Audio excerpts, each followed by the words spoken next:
Hello, and welcome to Stuff on the News with Karen. Let's check out some Olympics.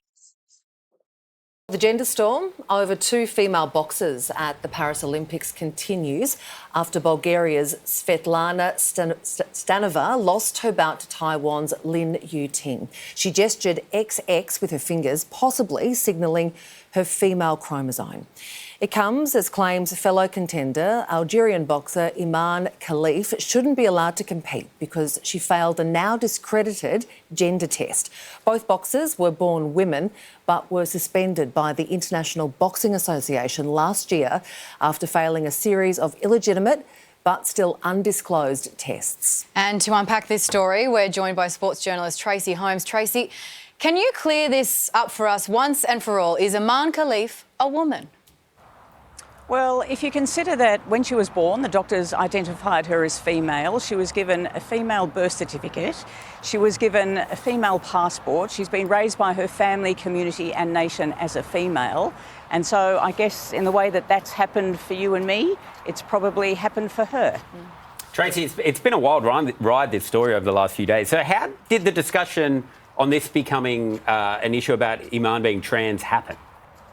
Well, I think you have to probably pull the lens back a little and notice that it's not just the boxer herself and Lin Yuting, the Taiwanese boxer that you mentioned in the intro, but there's a lot of political shenanigans going on in a much broader picture in the boxing world, and that concerns the International Boxing Association, which has been expelled or completely dishonoured by the International Olympic Committee. It is not part of the Olympic movement, so the Olympics themselves are running the boxing competition here.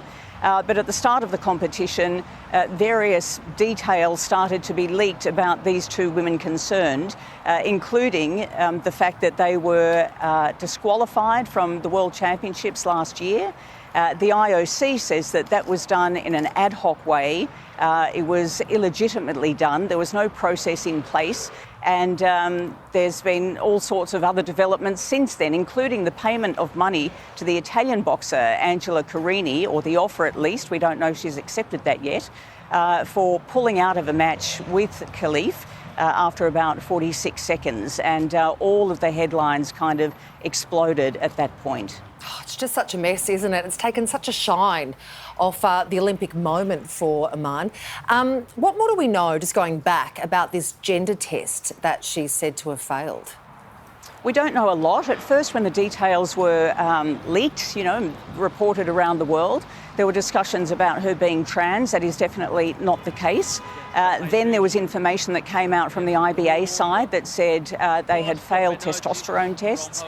Then a statement came out saying they weren't testosterone tests, but they were other tests, but they wouldn't actually determine what those tests were. So there's still a lot of very murky details around this story that no one has got to the bottom of, in a wholesome sense. The one thing that has happened here, and I think this is really crucial, if we look back to the IBA and the suspension of these women in the beginning, or the disqualification of them at their World Championships, it was done in a way where somebody said, we don't believe they are female, and therefore there's a whole lot of attention that's been placed on them. Now, processes and human rights and all those discussions about fair and equitable societies would tell you that a process needs to be based on something more than that. So either do we test all women for all of these things that we say give them an advantage, or do we test no women and do we go on the legality of documents like birth certificates and passports? Test all women, all these things?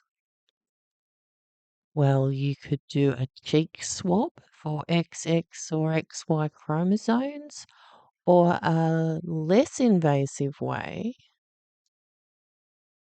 a skeletal assessment. Women's hips are wider than their shoulders. Men's shoulders are wider than their hips. And what's this, she grew up as a woman? You just have to pay a fee for some administration work. That's all you need to do to become female. So, no, you need a proper test. You can't go on paperwork. Anyway, that'll do. See you later. Bye.